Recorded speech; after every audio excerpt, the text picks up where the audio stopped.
Okay, so it's already 10 and I think we should get started. So nice to see you all back. Hope you all had a nice Thanksgiving break, and also hope that you didn't or you were not working on the project when you were eating the turkey. Okay, so I know that in the project can be a lot of trouble in terms of both for individual tasks and also in terms of the teamwork, right? I think everyone's answer is dependent on each other. And sometimes you want to cross-check whether the problems are solved in the right direction, okay? So that's why I left one class, basically the class on Friday. I would say that it's an extended office hour. So any of you, if you have last minute questions, I hope it's not the calculation of the cold mass flow rate, okay? So if you ask me this question on Friday, then I think you have a lot of work to do during the weekend. So any last minute questions, let's say whether the design makes sense, whether the calculation makes sense, you can discuss those with me during the normal class hours, the class times, okay? So this class, we're going to talk about the last part of this air pollution control method, which is about the meteorology. Okay, so some of you may wonder, why should we be interested in this, right? So we spend most of the time talking about the air pollutants, for example, particulate matter, the sulfur dioxide, nitrogen oxides, VOCs, and so on, right? So those are mainly talking about the emission of the air pollutants. But the transport of the air pollutant is also very important, mainly because if these air pollutants don't transport, if they just stay where they're being generated, then we won't have any of the air pollution problems.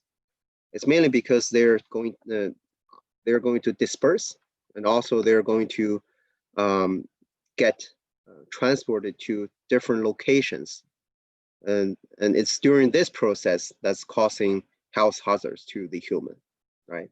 So that's why we're very interested. We have to pay attention to the meteorology, which involves the transport of the air pollutants through the winds, right? So I would say the wind direction, the global wind pattern, is going to be the most important content regarding the meteorology, right? So here I'm showing a graph about the global transport of the aerosols. So this is showing the aerosol optical depths. So you can just think of this as the concentration of the PM, okay? So basically, this graph is showing how these PM, or these particulate matter, moves in a global pattern. And also have a video to show this process. So basically, these PM will move because of the wind, right? And based on the movement of the PM, you can try to basically try to answer some questions regarding what are the features of the global wind patterns. So are there some general features at all in terms of the transport for these, either the particulate matter or the wind? So I'm going to show this video here. And also this is what's being captured from the NASA satellite. Okay, so this is basically basically a replay of the transport of these different aerosols globally. Okay, this happened on 2006. Okay, so let's try to see whether there are some general patterns. So if you look at the equator, you can see the aerosols are being moved in a general pattern, right? Either from east to west or west to east, right? And also there are stronger winds, generally at the mid-latitude or at the Arctic region, Antarctic region. You see the wind here is very fast compared to other locations. And also in the mid-latitude, you can see, for example, this is US, right? So you can see the aerosols are being transported somewhere. And although there are some, let's say there are some swirls of the wind, but in general, there's a trend for the transport of the aerosols. Okay. I think the internet might be stuck for a little bit. Right, so if we just look at the situation from the beginning. And also notice the time here, this is day by day. So the wind actually moved pretty fast, right? So now if I ask you a question, so based on this video here, which direction is the wind near the equators? See, the equator is basically near the Amazons, right? And also near the Sahara Desert, right? And also somewhere over the Africa region, right? So if I give a quiz,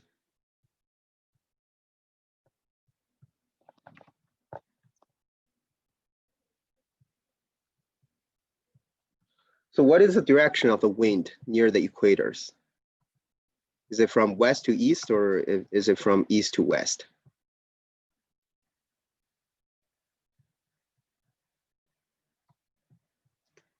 So if I just show this again.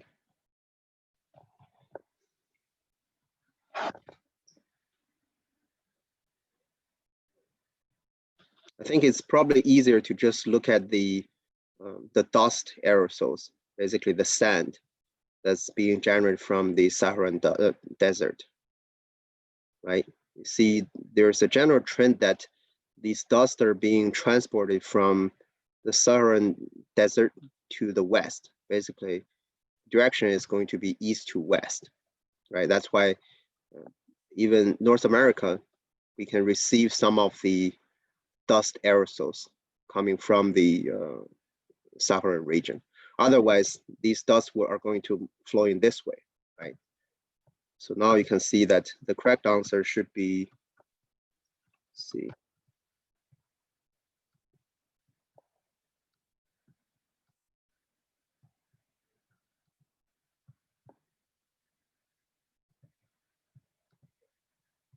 Okay.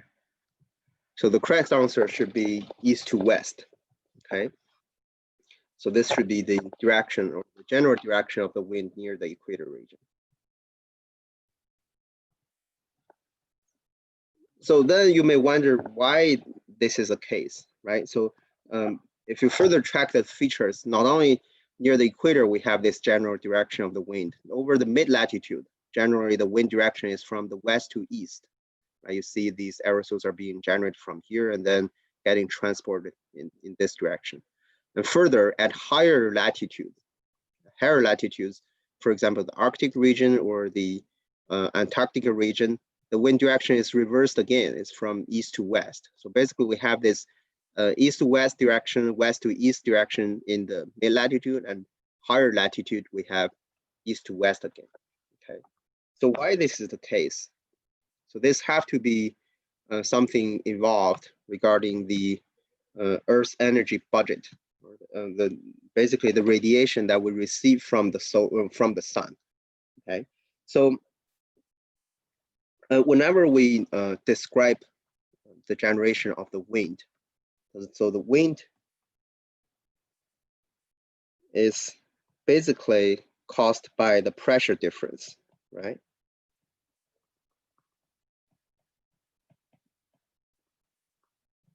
So just think about the scenario when you're trying to blow some air from the mouth, right? So if you do that, you're going to feel a wind, right? And that wind is caused by the pressure difference, mainly because the pressure in your mouth is higher than the ambient pressure, okay? And it's the same basically for our Earth as well, right? So the wind on our Earth is caused by this pressure difference. And the Earth doesn't have a mechanism to create a high pressure, just like when we're trying to blow the air from our mouth. So what it does is further use the temperature difference.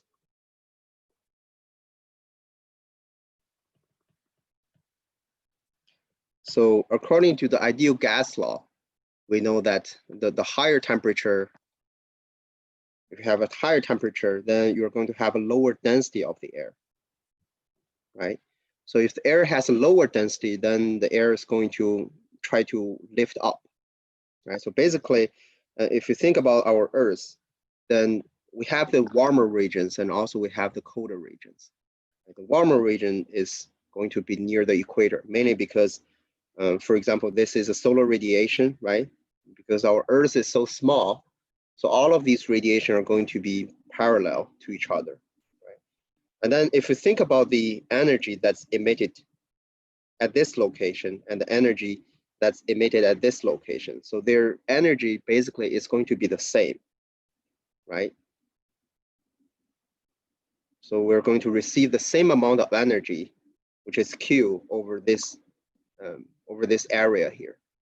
But because of the higher latitude region, we have this curved structure here. So what that means is we have a larger area to receive the same amount of energy compared to the equator region. So basically the temperature here at the equator is going to be higher compared to the temperature at the higher latitude, mainly because we receive a higher density of the energy from the sun, right?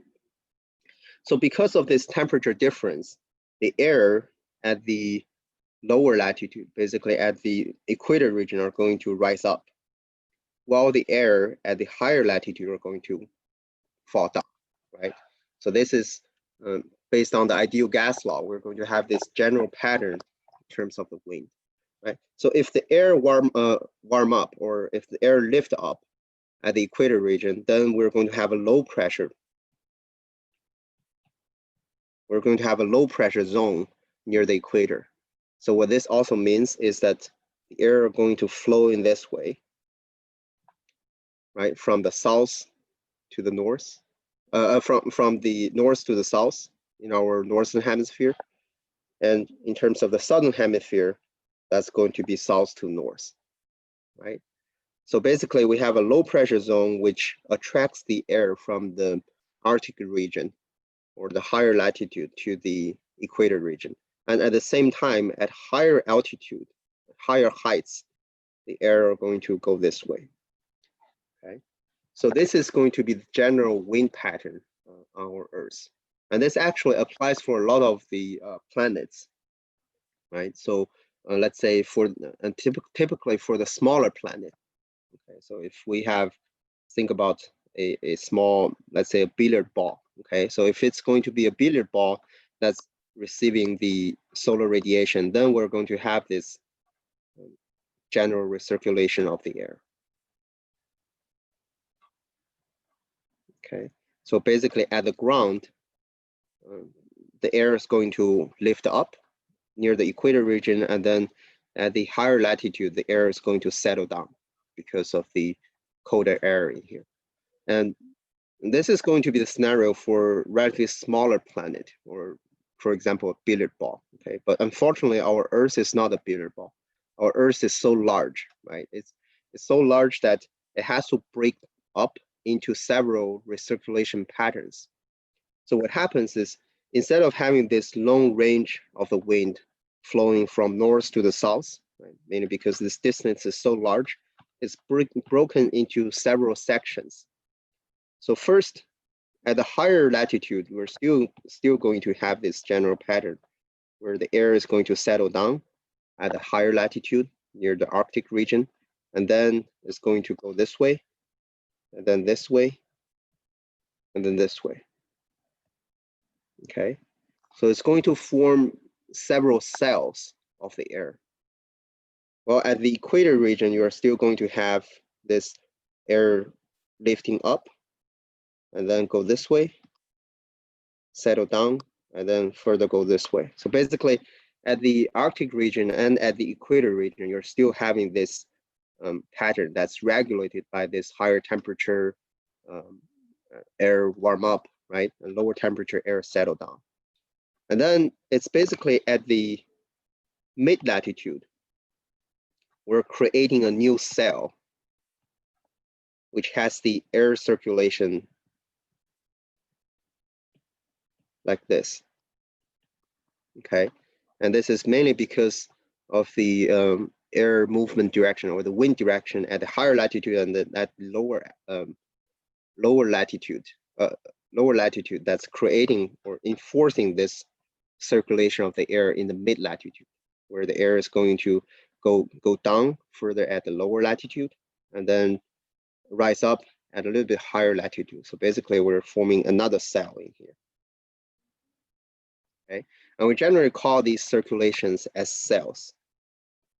Okay, and each cell actually have their own names, right?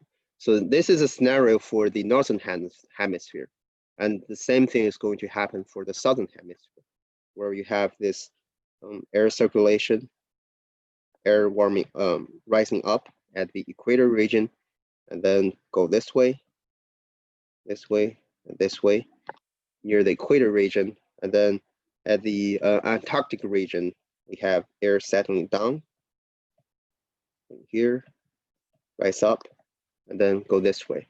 So in the middle, in mid latitude, we're enforcing a air recirculation that goes this way. Okay. So theoretically, if our Earth is very small, it's further smaller in terms of its size, then we're going to just have two cells. Okay, just northern hemisphere and southern hemisphere. But because the Earth is so large, it cannot maintain this large scale of the air recirculation. So that's why it's broken down into three different cells. Right? We have cell number 1, number 2, and number 3. Okay, the same situation will happen for the southern hemisphere. Right. So people actually give names for each of the cells. For example, for the cell that's at the lower latitude, right, near the equator, we call it Hadley cell. So you can see that in the Hadley cell, the air is moving from north to the south and then rise up at the equator and then goes back at higher altitude and then settle down. Okay, so the air is going to warm up mainly because the equator is the hottest. Right? So the air is going to go up in this way. And in the polar region, which is a higher latitude region, we have this polar cell. And then we mentioned that the cell that's in the middle is because of the,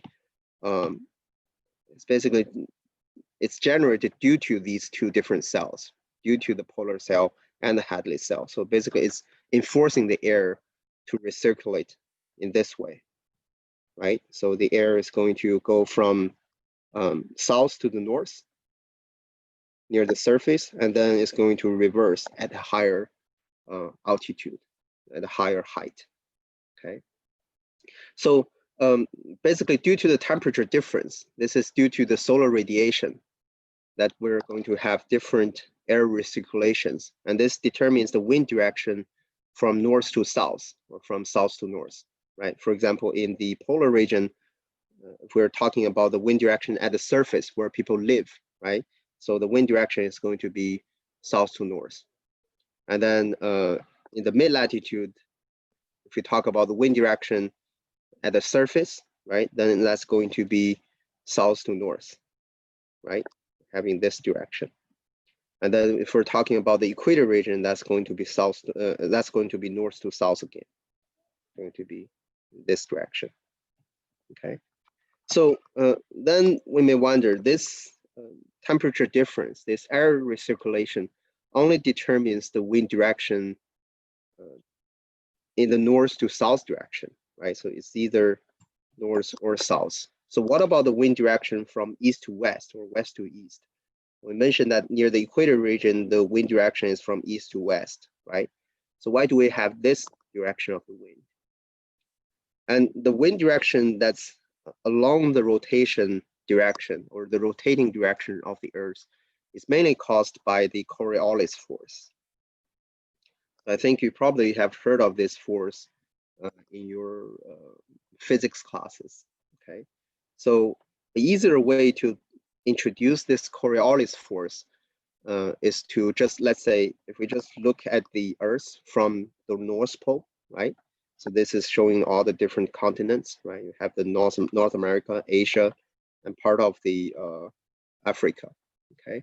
So an easier way to understand the Coriolis force is, let's imagine that you're standing here on a tip of ice, okay, on the North Pole, and then you decide to throw a dart.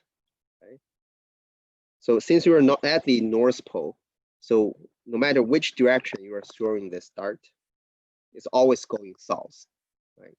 Let's say that we're throwing this dart so hard that it's going to float in the air for some time. Okay, so because of the rotation of the Earth, which is from west to east. So because of the rotation of the Earth, so when you throw the dart out, you don't have any force that's being applied onto this direction, right? You only have the force being applied from north to south. So because the Earth is rotating in this direction, so the Earth will move faster compared to the dart that you throw out, right? So then you can imagine as the dart is flying on the air, right? Because of the Earth is moving much faster compared to the dart in the west to east direction. So the dart is going to gradually deviate from its original trajectory, and then it's going to go this way, right? So it's mainly because our Earth is having its rotation from the west to east.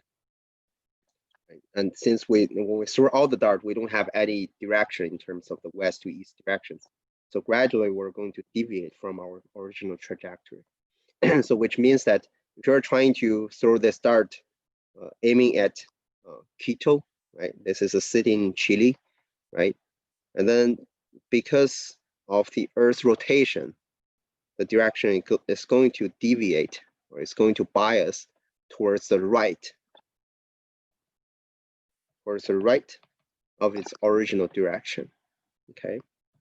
So this is because of the Earth's rotation, and if you want to calculate how much it deviates from its original trajectory, you will have to use the detailed form of the Coriolis force, okay? So the same thing will happen if you're trying to throw this dart from Quito towards the North Pole, okay? So now, if you think about the scenario where you're standing here and then trying to throw a dart aiming at the North Pole, okay? So just think about when you throw this dart out, then you're basically having a direction that's towards the north, and also you have a velocity that's moving together with the Earth, right? And we know that the speed at the equator is going to be the fastest, right? And then what that means is the dart is going to have an extra velocity that's basically falling from the west to east direction. And as the dart goes towards the North Pole, since the Earth at a higher latitude is moving with a slower speed. So what that means is the dart is going to gradually deviate from its original trajectory and then go this way. So this is mainly because the dart that you throw out at the equator has a faster speed from the west to east, okay? And the result of this movement is also the dart is going to deviate or bias towards the right. And this happens for all of the movement on the northern hemisphere, okay? So no matter whether you throw a dart, let's say, following this direction, right? West to east direction, the dart is going to deviate towards right of the original direction. And then if you throw a dart in this direction, then the actual trajectory will go this way, okay? So this happens to all of the movement on the northern hemisphere. And in terms of the southern hemisphere, the things will be reversed. What happens is, basically, if we throw a dart from the South Pole towards the equator, then this dart is going to bias to the left, okay? So if I write it out, in the northern hemisphere, it's going to bias to the right. In the southern hemisphere, it's going to bias to the left, okay? And this deviation from its original trajectory is caused by the Coriolis force. And if you feel that it's quite difficult to memorize which direction it is, I think a simple way to memorize it is you can think that because we're living on the northern hemisphere, so we're always right. Okay, so we're always biased to the right. So it doesn't mean that people living on the southern hemisphere they're wrong. It's just they're biased to the left. Okay, so this is an easier way to understand the direction of the Coriolis force. And now you can think about the wind direction globally, and things are going to explain themselves. Okay, so let's see if we go back to the previous picture here. So we mentioned that the wind at the lower latitude, right, when it's close to the equator region, the wind is going to flow from north to south, right? Mainly because the equator has a higher temperature, right? So the air is going to rise up, right? It's going to create a lower pressure region at the surface, and that's why the wind is going to flow from north to south to fill in this low pressure zone, right? So while it's flowing from north to south, due to the Coriolis force, it's going to bias towards the right direction. It's going to go this way, right? And that's why, in terms of the general wind pattern near the equator, we're going to have the wind direction from east to the west. So that's why also the dust from the Saharan desert are going to transport all of those dust particles towards this direction, right? And the same thing happens for the mid-latitude where the United States is located. Okay, so we mentioned that in the mid-latitude, the air, because of the Ferrel cell, right? So the air is going to move from south to north at the surface. It's going to go this way.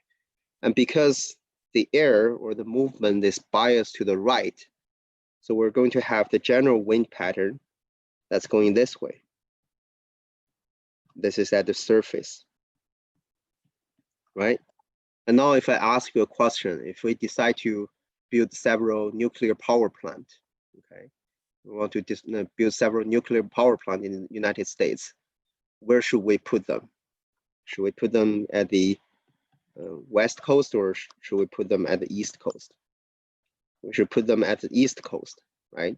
So we want to do that mainly because even if there is something bad happens, let's say tsunami happened, if you think back on the accident or the disaster in Japan 10 years ago, right? Even if those things happens, even if we release the radioactive materials, so the air is still going to transport all of those hazardous material towards the east, right? It's not going to float over the United States. It's not going to harm the people living here directly, okay? So that's why the meteorology plays a lot of important roles in the air pollution control. So mainly because if you think about the general wind pattern at the East Coast, right? So most of the time, the wind is going to blow from west to east. And this is going to decide that if we consider the transport of the air pollutant, it's just going to transport all of these pollutants over the ocean where no other people live on there, right? So people can be less concerned about the air pollution problems, right? So basically, it's because of the temperature difference on the Earth, and also because of the Coriolis force, we're going to have this general wind pattern or the global wind pattern in different cells of our Earth, okay? So it also has some applications. And here I'll just reiterate how are these cells look like, okay? So we have the Hadley cell, which is a cell near the equators, right? And then we have the Ferrel cell. I don't think it mentioned here. Okay, Ferrel cell is basically the cell at the mid-latitude, and we have the polar cell at the higher latitude. And if you further look at the thickness of these cells, You can see that the cells are most thick, the thickest at the equator region, okay? So the air can rise up and then can reach to an altitude of around 15 kilometers. And this is mainly because the temperature here is so high. So the air has a lot of momentum, has a lot of heat to rise up to the higher altitude. But if you compare the thickness of the cell at the polar region, so basically that's going to be much thinner, right? And then it's around 8 kilometers high. Okay, so mainly because the air here is very cold. So even if it rises up, it's not going to rise up for a large altitude here. Okay, so this is how all of these cells look like. And it's going to have a lot of applications, as I mentioned. And one application is the direction of the hurricanes. Okay, so here I'm showing two hurricanes. I can tell you that one is coming from the northern hemisphere and one is coming from the southern hemisphere.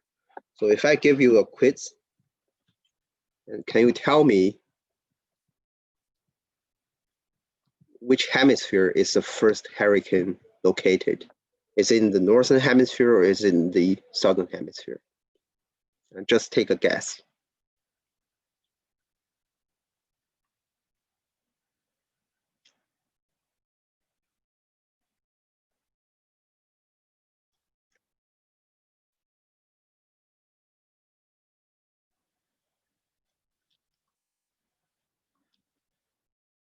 Okay, so all of you have responded.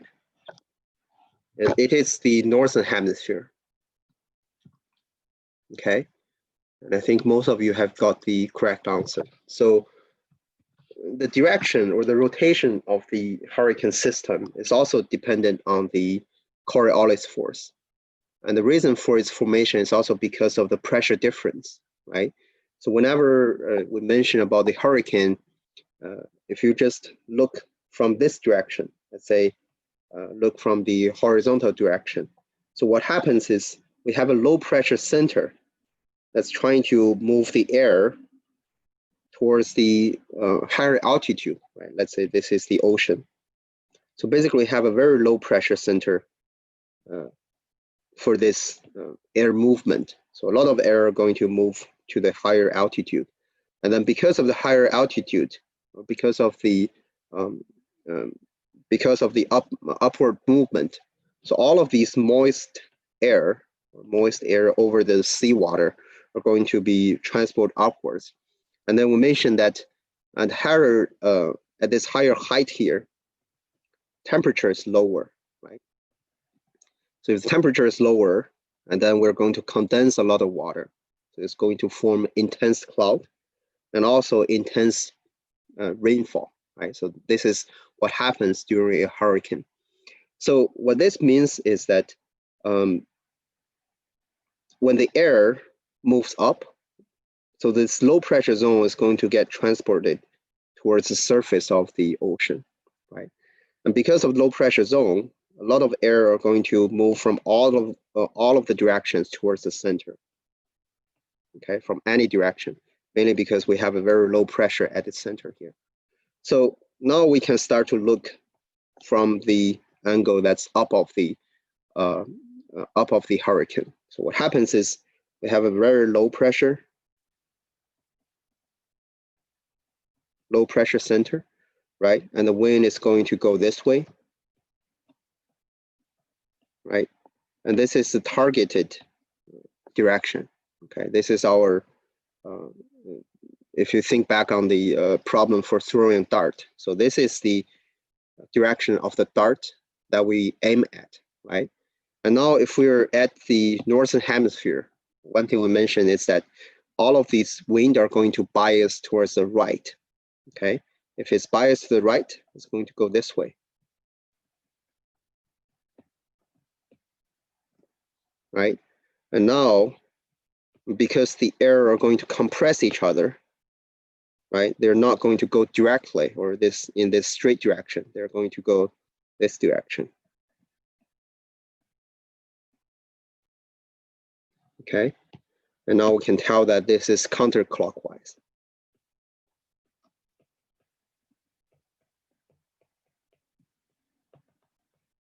okay?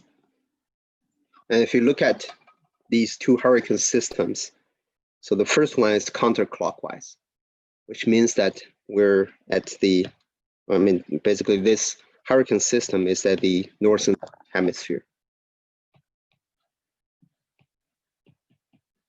And then because of that, this hurricane that has the clockwise direction is at the southern hemisphere.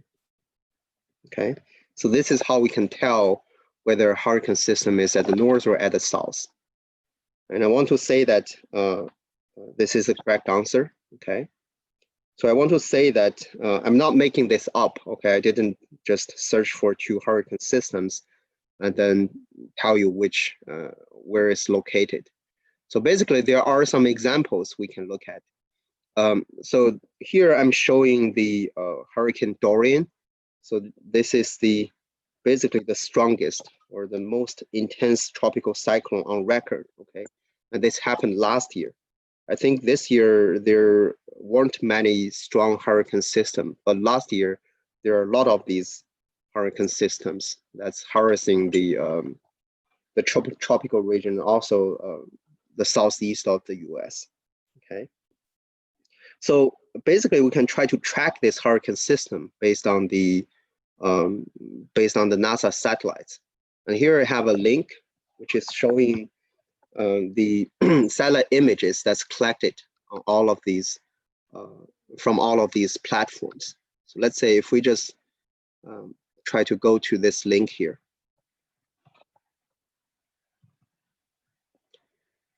So if you pay attention to the date of this hurricane, this is August 24th, 2019. Right, so if you just jump back to that date. Okay, so this is how we can track the Hurricane Dorian. And I think, let's see, this is August 24th, right? So if we zoom in to this area, so I think this is the start of this hurricane, okay?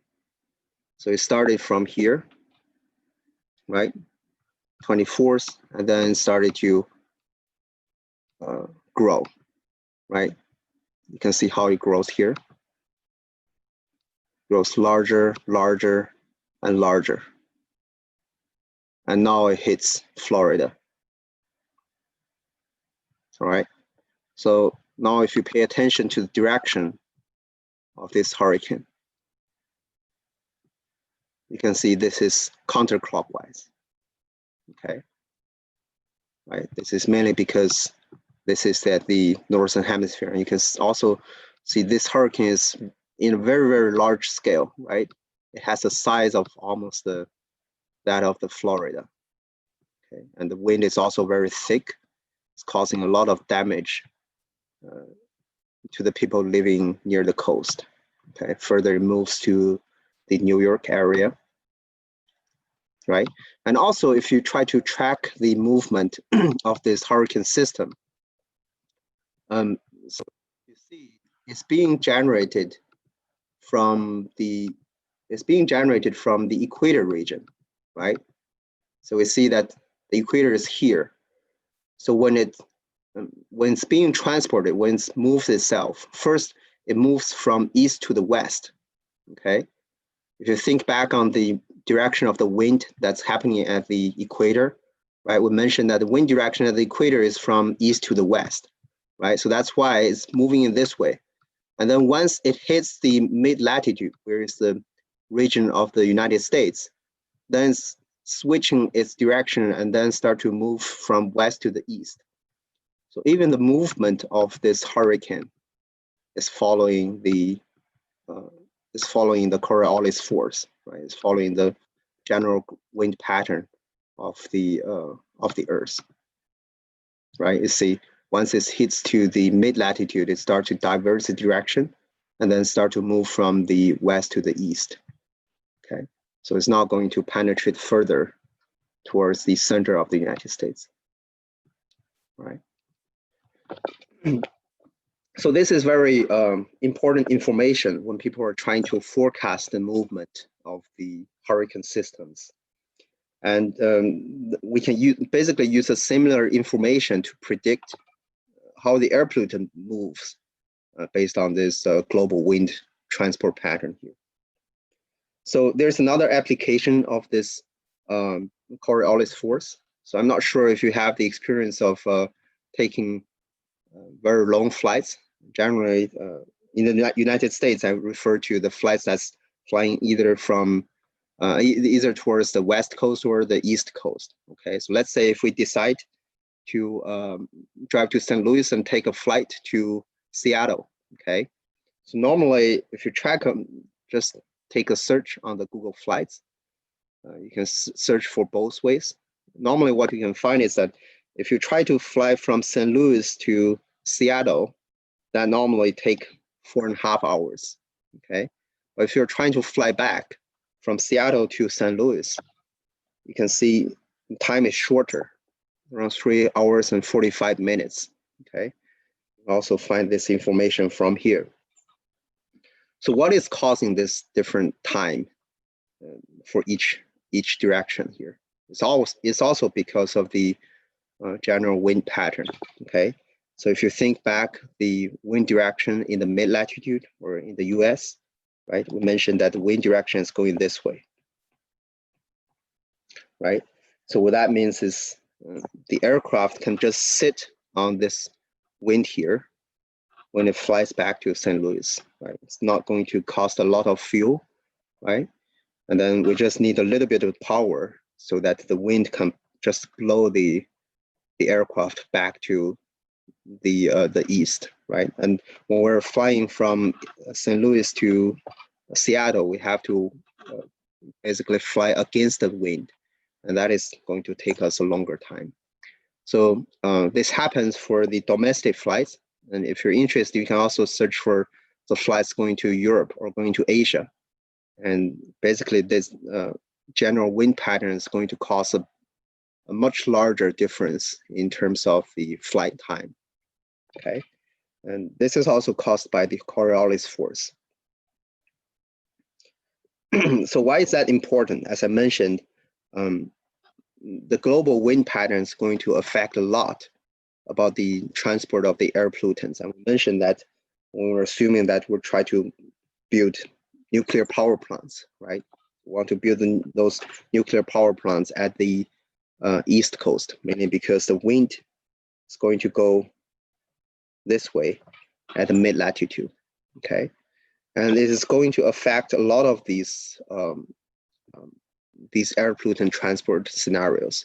So for example, if you're trying to understand the transport of the air pollutants from west to east at the mid-latitude, it generally just needs 2 weeks for the pollutants to transport from the North America to Asia, okay? It is also the same when we're talking about the Fukushima nuclear power plant disaster, right? When it emits those radioactive particles into the atmosphere. It also took around this time for them to transport to the North America.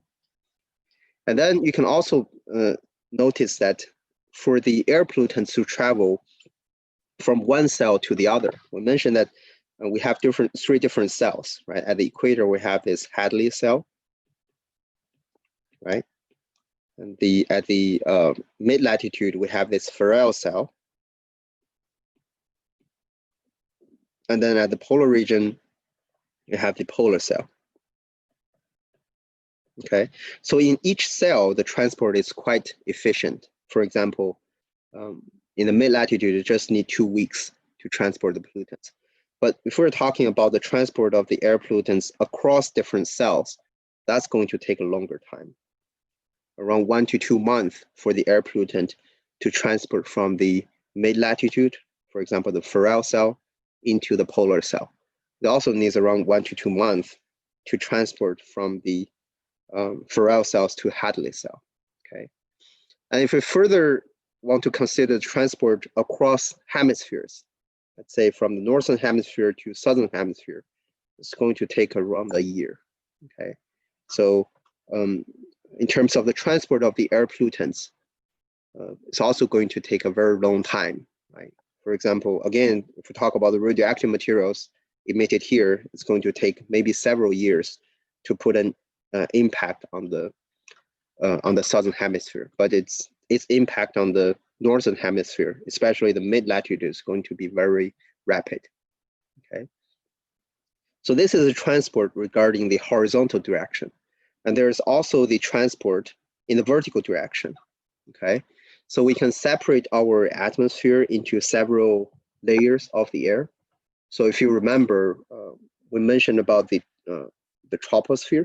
Basically, the stratopause or the tropopause are just the layer that we, or just the boundary that we mentioned. Okay, so within the boundary, we call this as the stratosphere. And then within here, we call it as the troposphere. So we mentioned that I would say almost all of the humans live in the troposphere, right? So we also mentioned that the tropospheric ozone is a criteria air pollutant, but the ozone in the stratosphere is beneficial to human, right? The ozone here is going to block the UV radiation, okay? We also mentioned that the ozone hole is happening in the stratosphere, okay? So we have these different layers of the atmosphere. And if we talk about the transport of the air pollutant within different layers or within different layers of atmosphere or across atmosphere, you can see that at the bottom of this troposphere, we have this layer called the planetary boundary layer.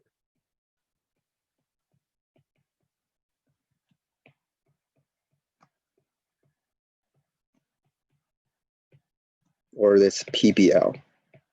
So the planetary boundary layer is just around 1 to 3 kilometers above us, okay?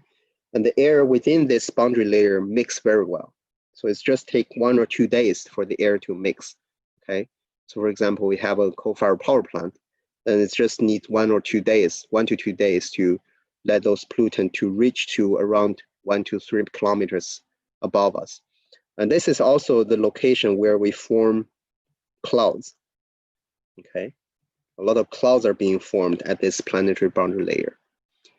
And it normally takes around a week for the pollutant to penetrate the boundary layer to further penetrate into the lower troposphere, okay?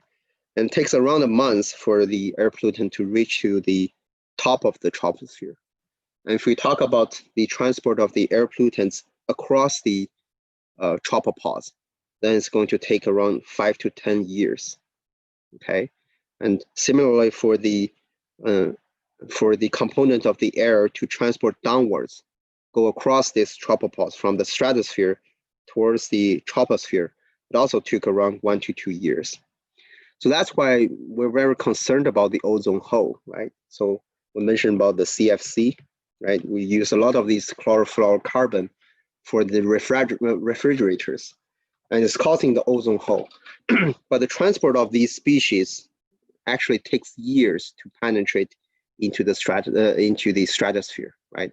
It's highly likely that a lot of these CFC, which are very stable in the atmosphere, are still staying in the tropopause. They haven't penetrated through. They haven't penetrated through this tropopause to deplete the ozone yet. Okay, so if you track the ozone concentration, it might be still decreasing, mainly because the CFC have not reached to the stratosphere yet. Okay, so this is about the global transport of the air pollutants, and these transport will also happen in a smaller scale. For example, the island effect. Okay, so this is talking about the temperature difference in a regional scale. So you can see that normally, if you look at the satellite images over some islands, you can see a lot of clouds over the islands. And this is mainly because the islands are much hotter, much warmer than the ocean, right? So the air are going to rise up, right? And then the ocean water are going to fill in the gap because of the pressure difference. And that's why you're going to form a lot of clouds just above the island, mainly because the moist air are condensing and form those cloud droplets. Okay, so the same will happen to cities, mainly because the cities have a higher temperature compared to the rural areas, and the air are also going to go this way, and then you're going to form clouds here.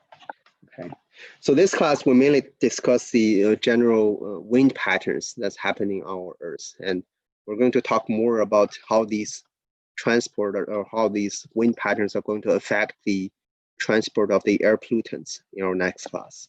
Okay, so that's all for this class. Let me know if you have any questions.